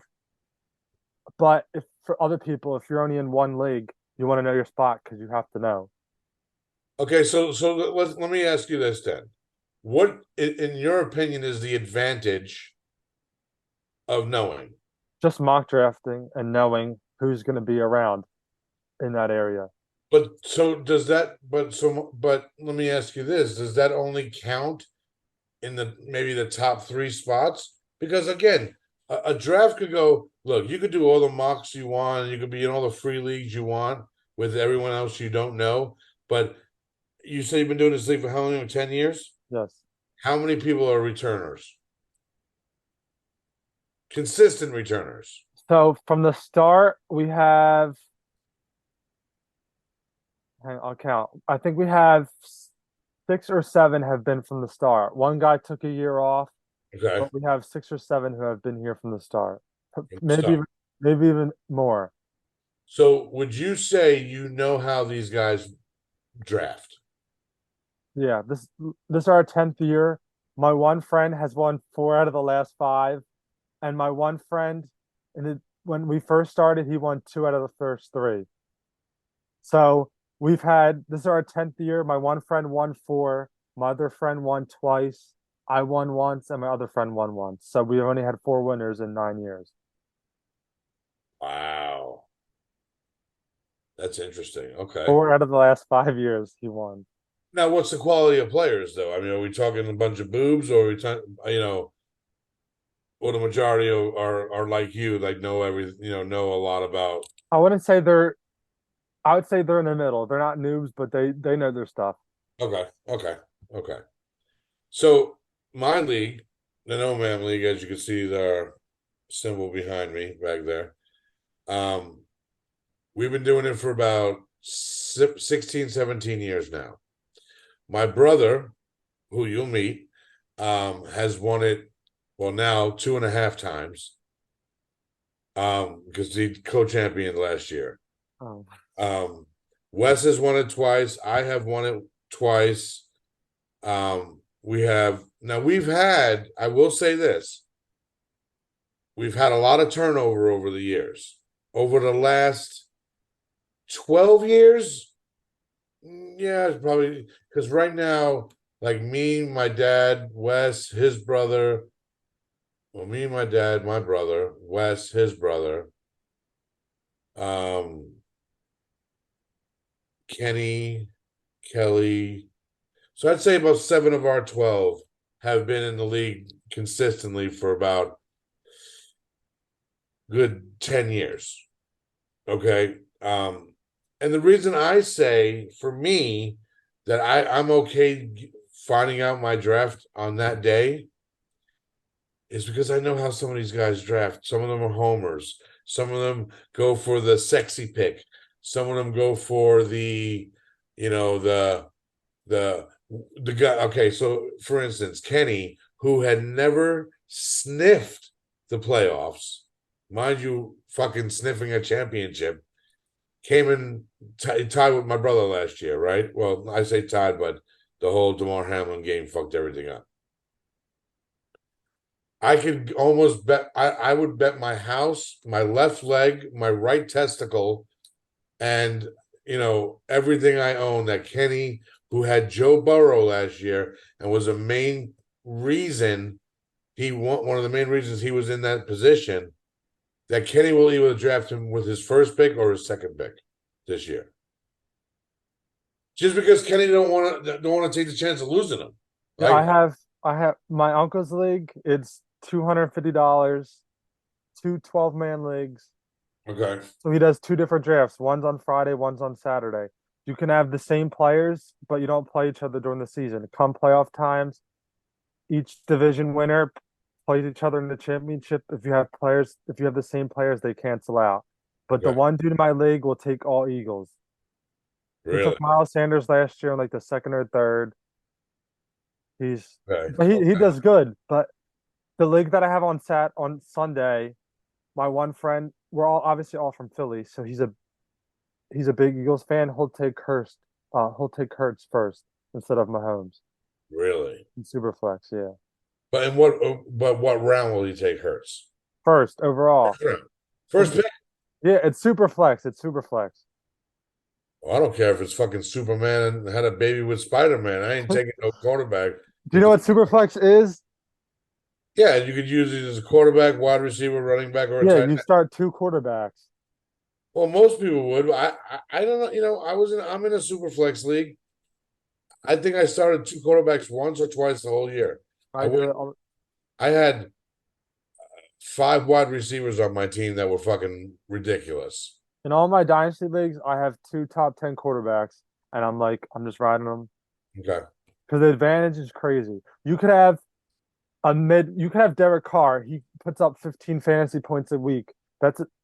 That's wide receiver two numbers. If you have an elite QB, there's no one good as them. Josh Allen, Patrick Mahomes, Jalen Hurts, they're scoring 30 to 40 points a week. There's no receiver or running back that's beating that. That is true. That is very true. That is very true. That is very, very, So if very I get Mahomes, I don't know who I'll take the second round, but I'm guaranteed Mahomes, Jalen Hurts, or Josh Allen. okay. I But think most people will take a QB round one. Some people will. Some people will wait. So I might get lucky and get a good QB on the coming back also, but we'll have to see. I meant to share this with you guys on Monday.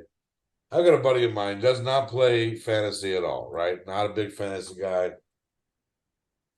but follows it, which that makes to me no sense whatsoever, right? Follows it, like loves it from that perspective. Has played it, not a fan.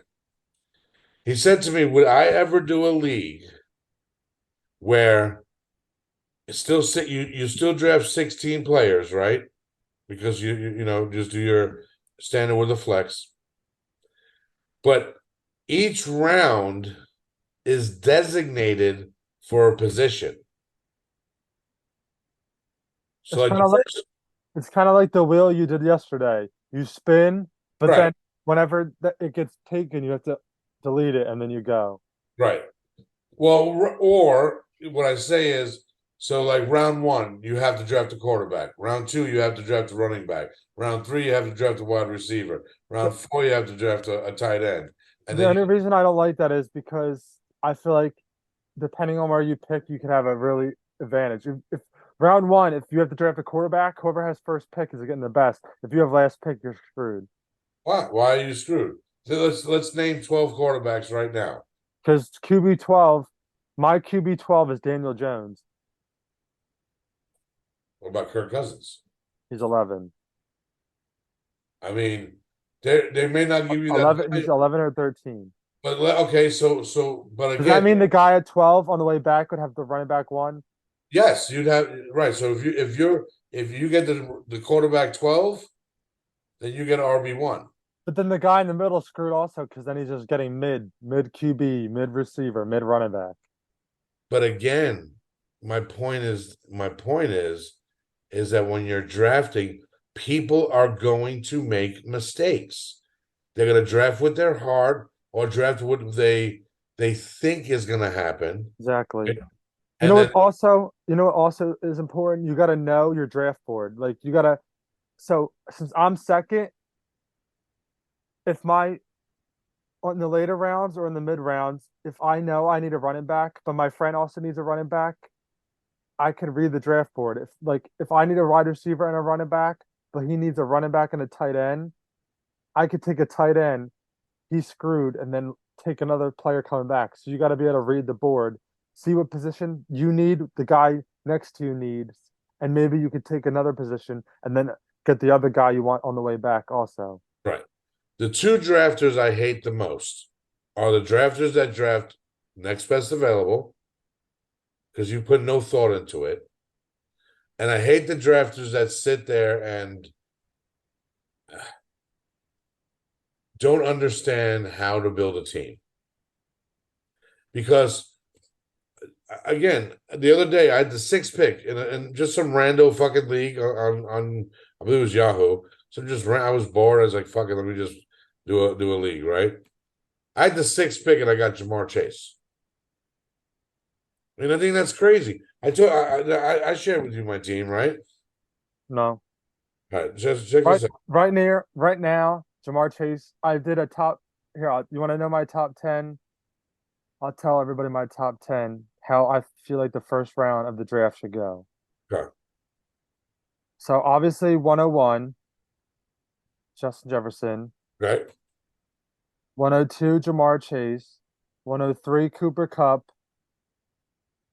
104, CMC, number 5, Austin Eckler, number 6, Tyreek Hill, number 7, Travis Kelce, number 8, you probably hate this, but Bijan,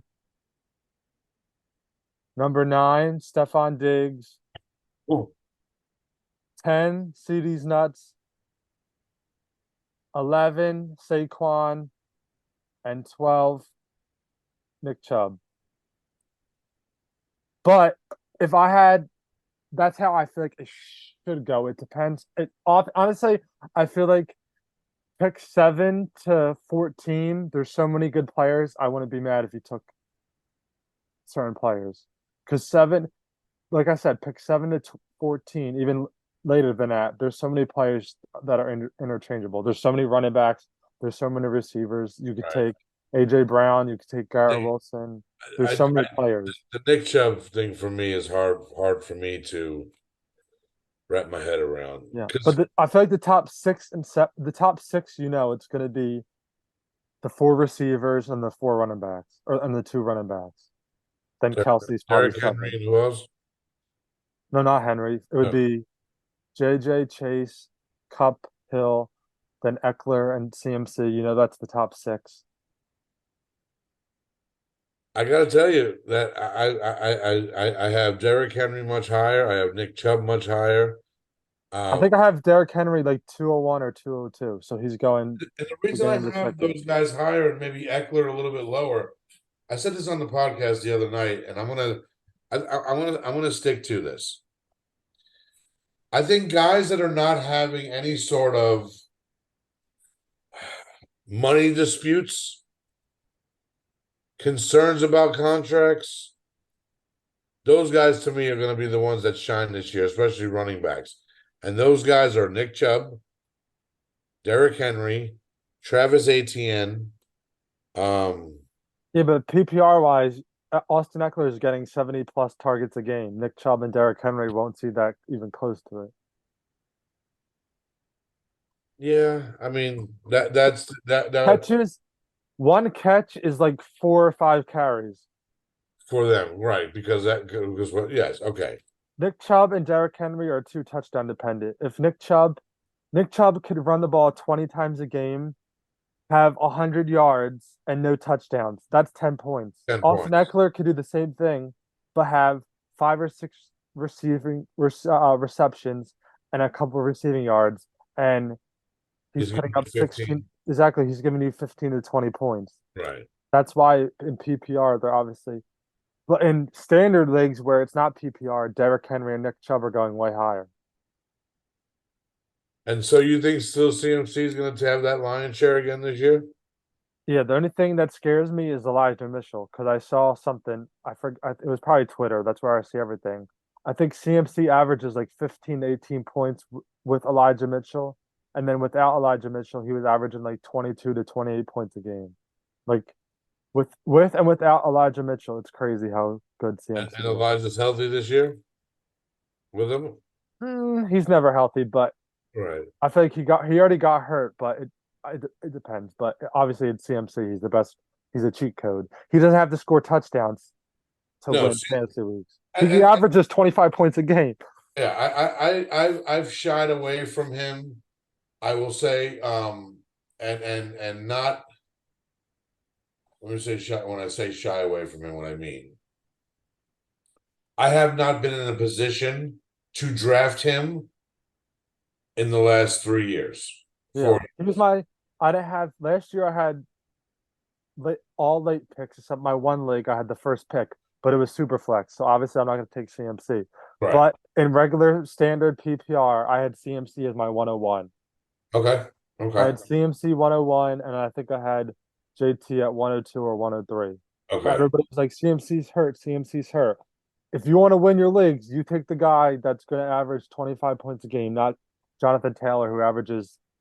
Well, I told you on the phone the other day, Jonathan Taylor, over the last like 20 or 25 years, was one of the worst RB1 overall finishes in a while because right. all these other running backs were hurt. He just finished as RB1 and he only averaged like 18 points a game, which was not very good. But Jared, that's the biggest oh, the biggest misconception in fantasy from a novice perspective. You do not win the fantasy football league in weeks 1 or 2. You win fantasy weeks 8 through 13. And the waiver wire. And the waiver wire. I mean, the waiver wire is big. Now, I've been getting screwed by the waiver. I feel like over the last few years, there's so many players that have won you leagues by just adding them week one. Like there's so many players. I'm like, nah, it's week one. I'm not adding them. And then come the playoffs times, they're still killing it. I'm like, what the hell? okay. Cordell Patterson, like a year or two ago, he was going off. Everybody was adding him. I'm not adding him. Nope, went off. So let me ask you this then, in conjunction with the waiver wire, because I think this they kind of have a lot to do with each other. What is your ideal league size? If you had a choice every time, Well, golf. Okay. I feel like 10 on TikTok, people show me their teams. They're like, here, rate my team, rate my team. I feel like 10, it's just it's too easy. You could never draft a QB and you could get one last pick and you'll be fine. Like you could get Aaron Rodgers, Kirk Cousins at With the the like 14th, 15th pick, right. exactly. And I feel like in a 12 man, Calvin Ridley's going in like the third or fourth round. In a 10 man league, he's going later. Like it's so much easier to get stacked teams. Okay. Like there's so many good players on the waiver. Like in a 10 man league, there's good players on the waiver wire. In a 12 man league, they're not because there's if you do 10 man, 16 bet, 16 roster spots, that's 160 players. If you do 12, 16, that's what? Let's see. 12 times 16, that's 192. That's a lot more That's players. a major significant difference. Exactly. So Just what if I these told are you way more exciting. my favorite leagues are 14-man leagues?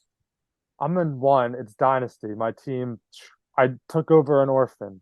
I don't know if you know what an orphan is, but you take over a team in Dynasty Okay. and you can either keep it, rebuild it, and just do whatever.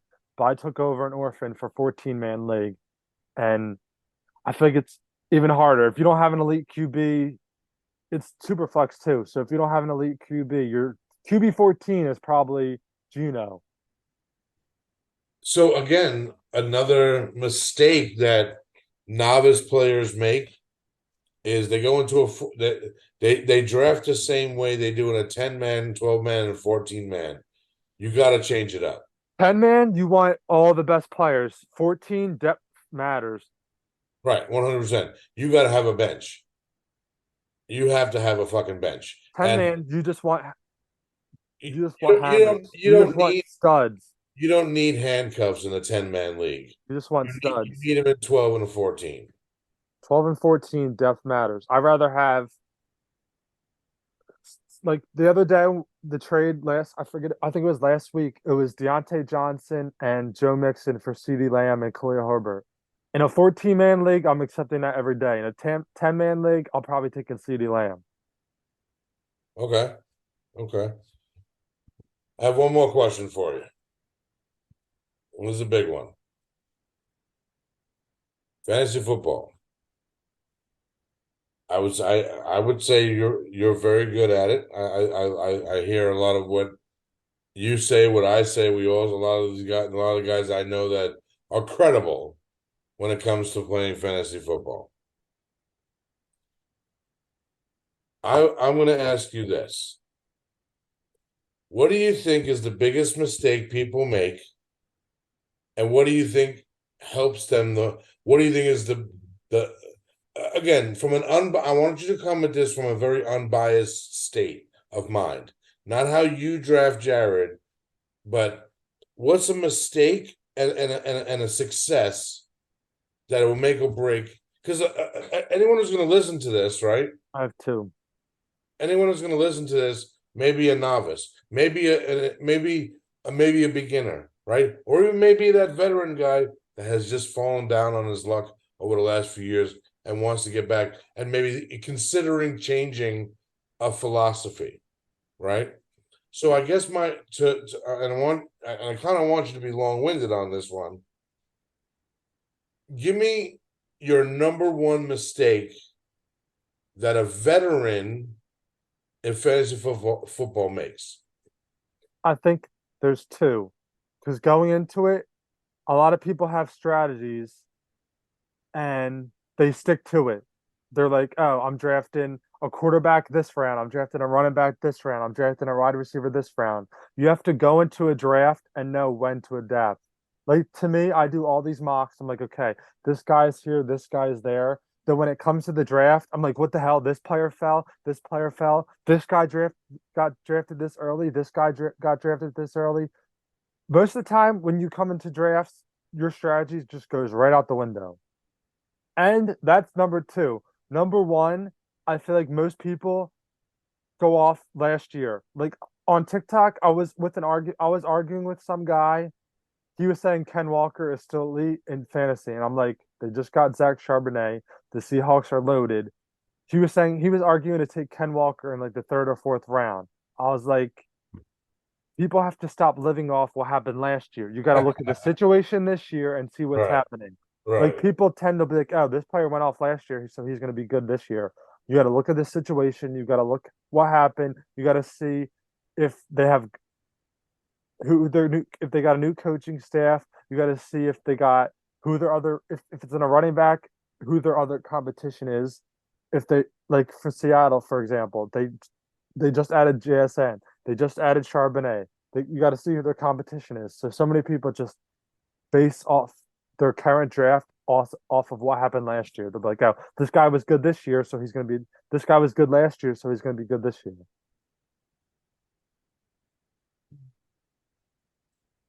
So, but does that only stand true with proven elite players? Because you know this to be true. If let's look at DeAndre Hopkins, right? He was on a shit team for how many years in Houston? But him and Deshaun, you knew were going to hook up and hook up a lot, right? Yeah. He was always high on your list. King Henry for 3 years, everyone's going high with this guy.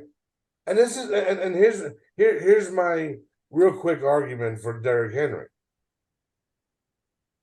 Derrick Henry for 2 years straight, was a fucking animal. He still is. Broke 2000, came close to breaking 2000. It was everyone's top of their list. He had a little bit of an off year last year. He got injured a little bit, right? But the team also was going through a little bit of a transition, which hurt him. He ended the season well, right? So this is my philosophy now.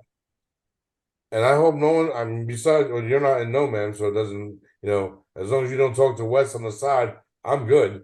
But I'm back thinking that Derrick Henry is an RB1 and to be drafted higher than anybody else because now he has D-Hop. I feel like the known commodity is different because if you've proved like Derrick Henry has been doing it for years, his circumstances hasn't changed. He hasn't gotten his backup running it back is Tajay Spears. Like you said, when D Hop was on the Texans, it was just him and Deshaun. There was no other guy. So you got to look at other situations. Like Right, but he did so well with just him and Deshaun, just like he did well with just him and Ryan. Now he has that guy. He has somebody that could take the attention off of him. And if Ryan, who I think you and I spoke about this, but I'll say this till I'm blue in the face. I think Ryan Tannehill is a way above serviceable quarterback, right? Ryan makes a decision, and Derek has caught some. He's not the best catching them out of the backfield, but he can do it. And you know this as well as I do. And if you have the nerve to lie to me right now, I will strike you down with all my words of hatred. You don't want to see Derek. I don't care, right? Whether it be 3, 4, 5, 6 years ago or tomorrow. Full steam ahead. You do not want to see you don't want to see Derrick Henry catch a little screen pass and get running downhill because he's going to mull you over. exactly a screen pass. Josh Norman is still falling down from the stiff arm that Derrick Screen Henry. passes are a lot different with him though, because like it's kind of like a handoff. It's not like he's running like a actual route. It's different because it's like a 5 yard pass. He just has to catch it and go. So it's kind of like a Right. handoff, but it's not. It's not like he's running like these wheel routes. But I understand what you're saying. Yes, obviously Derrick Henry is I could a put different Derrick out person. there, right? So now you talked about your number one, number two mistake, right? Let's flip it now. Where I don't believe anyone wins their league with their first pick. I think you win your league with picks 5, 6, 7, 8, 9. I think you can lose it with your first pick though. You can lose with the first pick, absolutely, because the 2 years that CMC got hurt, where everyone was taking him regardless. That's different though. But I'm talking about like if Well, you just do how many something guys do you know stupid. that drafted Jonathan Taylor last year and won their league? No, everybody that was drafting Jonathan Taylor, I just laughed. See, too many people go off rankings. That's why I make my own rankings. Okay, so now let's look back. Let's go. Let's rewind it a little bit. Okay, you're gonna like this, Jay. I like JB, but I feel it's been used so much. I tell you, as we're talking all night, I'm still thinking of great nicknames for you, man. Mhm. Because it has to be on point. Because you're on point. Let's go back a few years, right? And think about how many times back to back years or back to back to back years going into your drafts, your main drafts, right? Your money leagues or whatever, that there was that same guy every year. Oh, he's number one, number one, number one, number one. Does it scare you that everyone's screaming Justin Jefferson number one? There's I've seen on TikTok. There's a few. Everybody last year, everybody was saying Jonathan Taylor, and Right. then it was CMC. This year, everybody's screaming JJ. Some people are saying Cooper Cup. I see some people saying Jamar Chase. So I think this is honestly, I think this year it's not even consensus that it's Justin Jefferson. I feel like there's an argument you could take. Is there a curse that goes along with that for JJ? Or not for JJ, for your team? I feel like there's four legitimate guys you could take first overall. And I also feel like a lot of people they build it wrong. Like if you have the first pick, second and third round is crucial. You can get two studs there. Absolutely. You can get an elite running back, you can get two Absolutely. elite receivers, you can get two elite running backs. Okay, so give me your alternatives to the first pick besides JJ. Jamar Chase, I'm a Bengals fan. I don't agree with you on that. Cooper Cup, Okay. and CMC. Cooper Cup was the best receiver in Yes, fantasy yes, last year. absolutely. Yeah, he averaged 25 points a game last year. Well, you're right. The year before, no, the year before last. No, last year too, before he got hurt, he was Oh, averaging before he 20. got hurt, yes, yeah, absolutely no. Yes, he averaged 25 points a game. Yeah, CMC does the same thing. Jamar Chase, he's he's probably a better receiver than Justin Jefferson. In It's what just in what aspect? out of college, they were everybody. Jamar Chase was a better was a better prospect. Correct. Correct. I And feel like but in the Jamar long Chase, run, Jamar Chase is going to have a better career. But obviously now, in this current moment, Justin Jefferson is a better receiver. But he is. I feel like Jamar Chase could catch up to him this year. It all depends. Obviously, it all depends on Joe Burrow. But I feel like I said, the top four. I feel like you could take Jefferson, Chase, Cup, or CMC. okay. But like I said, it also depends who you get on the way back too.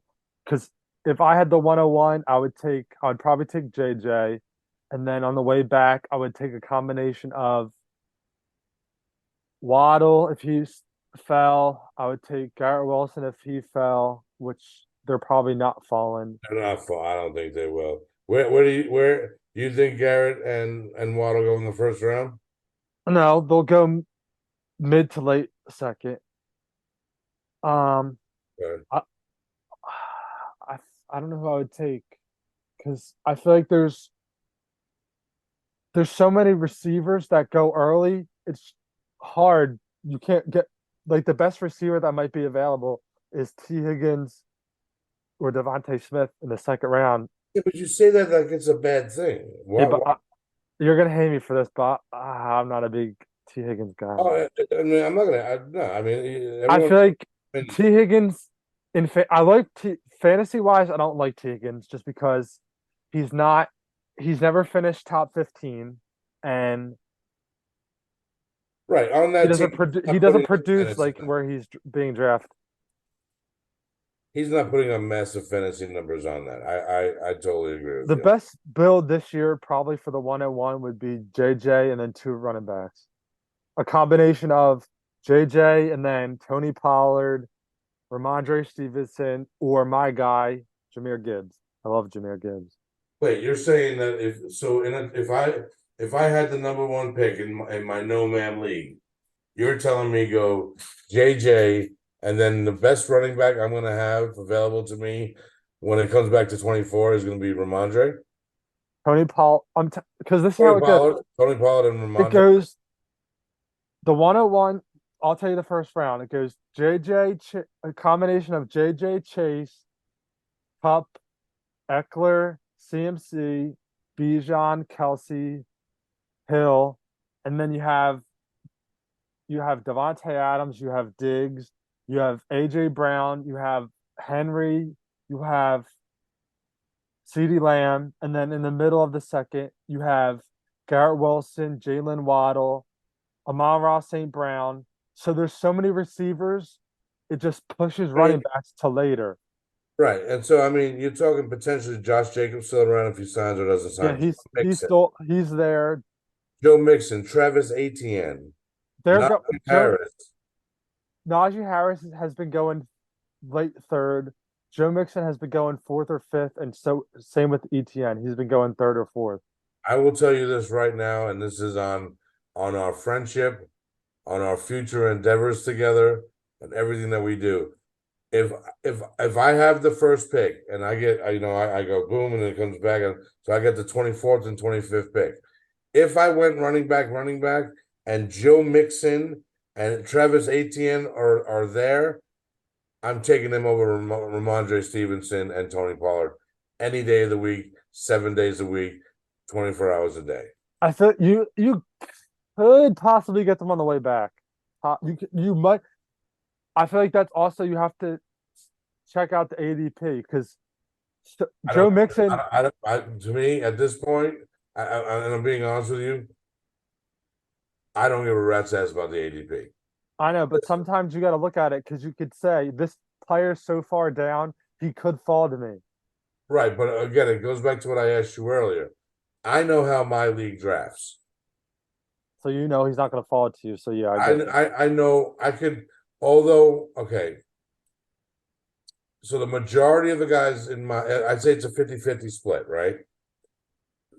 50% of those guys, if they draft before me, they're going to draft to what that they're seeing now because they're drafting more. They're doing the mock drafts. They're doing the free leagues and just to get a feel, right?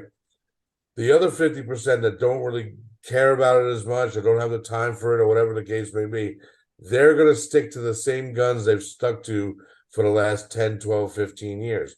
They're going to go running back first. Now they all watch football, so they may switch it up a little bit, but like I know someone in my league right now, because I know he's a huge CMC fan because he's here in the Carolinas, but even he followed him still out to San Francisco. That if he knows CMC is healthy, he's drafting CMC with the first pick. My dad. I told. I'll tell you this, and then we'll end this. We can still talk offline, but outside the recording. But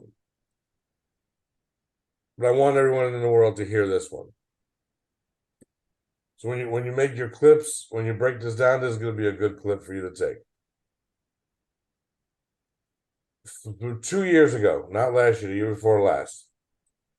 2021. 2021. I believe, and I'm not sure, but I believe I had the third pick. I'm about 95%, 96% sure. Oh, I know what you're gonna say. All right, you know what I'm gonna say, right? I had Nick Chubb. I took Nick Chubb with the first pick. Now, because of the media, because of what people saw and what people believed in, that's the way most people draft when it comes to a money league that they've been in for a long time. They know the guys or whatever the case may be. On the way back, I got Justin Jefferson, right? Now, because I had to wait that many picks to get JJ, when it came back to me, Cooper Kupp was still available, right? It went 2, 1, 1, 2, 3, Cooper Kupp. Yeah, because Cooper Kupp, I remember that year Cooper Kupp was going like fourth or fifth round, and JJ Right. was going in the second. And the reason was because here we get it because they just got rid of Goff. They knew that he had potential to be great, Cooper Kupp, but they were getting Matt Stafford. They were like, Stafford, I don't know. He's going to be able to do it. Does he still have it in him? Blah, blah, blah. Well, long story short, on the way back, I went ahead and I got Jamar Chase because everyone, while during preseason, was like, this man drops everything. Yeah, he was going fifth or sixth round. I Right. remember Justin Jefferson was going in the second, Right. Kupp was going third or fourth, and Jefferson was going like fifth or sixth. And then I skipped up. Then I scooped up Mixon. My quarterback was Matt Stafford, right? So I had the combo with Stafford and Kupp. Jared, I told you this the other day. I was winning by 50, 60 points a week because at the end of the season, I wound up having the number 1, number 2, and number 3 wide receivers for fantasy, all on my team. And I'll tell you this right now, and hand to God, that was not my plan. I will tell you, I definitely wanted Cooper Kupp because I thought Matt Stafford, I had a feeling Matt Stafford was going to have a good season because change of scenery. Now you're giving the guy who's been asking. It's one of those things that if you were a kid, if your mom or your dad come to you and say, Jared, what would it take for you to do the dishes, mow the lawn, da da da da da da, and they gave that to you, you're gonna do it, right? But for all the years that they didn't give you shit, and that's why you never mowed the fucking lawn. Well, for all those years, Matt Stafford didn't get nothing in Detroit. He had Megatron, whatever, right? One guy. They never gave him a running game, never gave him a defense, never gave him a good O-line. He goes to fucking LA and they're selling the farm for this guy. I called it. So you change your strategy, but at the same time, your strategy has to coincide with who you're drafting with. That's why You got to read the board. right. That's why I said to you, I don't think I think you're very much spot on by saying that if I had the first pick, I'd take JJ. And when I get to 24, 25, potentially my 2 best running backs are going to be Pollard and Ramondre. But don't be surprised in just in my league or in your league, people, that if you got a Joe Mixon or who else? That Najee Harris or shit. Who else did I say? Travis Etienne. You know, a Miles Sanders, a James Conner could potentially be available. Go with what you know, what's made you successful. That's all I'm gonna say about that. Yeah, if I had first, I'd probably go obviously JJ, and then on the way back, all the receivers are going early. In all my mocks, it's been the best receiver available has been the three of DK, Devontae Smith, and T. Higgins. I'm like, I don't want that. I'd rather just get a receiver or two later on. So I've been going Ramondre or and Gibbs. Okay. But I none of my I, leagues I have one. So I I do have like Gibbs though. I'm with you on that one. Gibbs is a sneaky bastard, man. most of my leagues I have four. In my one league, my draft on Sunday, I have two. My other league, two of my leagues I have four. In my other league I have five. So most of my picks are right around each other. Well, look, J man, this has been great. We're gonna do this more. TikTok, be aware because here we come. We ain't stopping. We may not have a lot of time to do this, but we've been um dropping some gems on you. We're gonna drop gems on you every week. We're gonna come back. Leave in the chat in the and what do you got? I don't you got Comments. the comments. Leave in the comments what you want us to talk about, and we'll talk about it. If you have the ability to go live, pay attention to our schedule because once I'm able to go live, we're going to go live and we'll bring you on the show with us. But be ready to debate and be ready to have a healthy debate about not only your draft strategy, but your draft results. Look, we're getting into it right now. So every Tuesday night on Twitch, Nomam, NOMAAM, fantasy football. And we'll put it in the comments so you can see it. Put it in the header, you can see it. Once the season starts, now we go from the draft strategies to the stardoms, the situms, the River potential, wires. right, the waiver wires, the bowl predictions, the week to week starts. Look, don't get it twisted.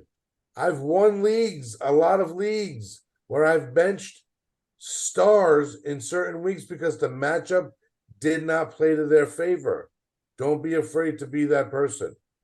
Every Tuesday, no ma'am. And then every Tuesday, then on Thursday, you can be seeing me, you, and Wes potentially. Hopefully, Wes Yeah, comes. we're gonna put a look. This is gonna be the end of this year is gonna be our year. We're putting it together. Look, we take football serious because it's serious business. You can make some good money off of it. Shout out to the people at Prize Picks too. They do good work over there. I put an email out to the guy to ask him if he would be willing to be a sponsor on my podcast, and he said he's going to talk to his boss about it. So hey, at least it wasn't a go fuck yourself email, right? So So but yeah, I want people to ask some questions because I know I get a lot of questions. So if we get time, we could do either a segment before or after. We could get some questions. I can clip it and then just post a video on TikTok with replying to their yeah, questions. but once that's a great idea. Once we post these videos on TikTok, post in the comments your questions and we'll talk about them. When we go live, we're going to be doing this a lot. Not necessarily if we don't go live, we'll be dropping some gems on y'all as much as humanly possible. We're about to flood the nation, baby. Exactly. Tuesday will be no ma'am, and then Thursday will be some of us and potentially no ma'am also. I got this right now. They call me the guru and I call him the wizard. We're ready to take over TikTok. We're ready to take over fantasy football. But more important, we're here to help the people. We love the Charons. We love the peoples, man. This is what we're about. So from our family to yours, peace out. Peace out.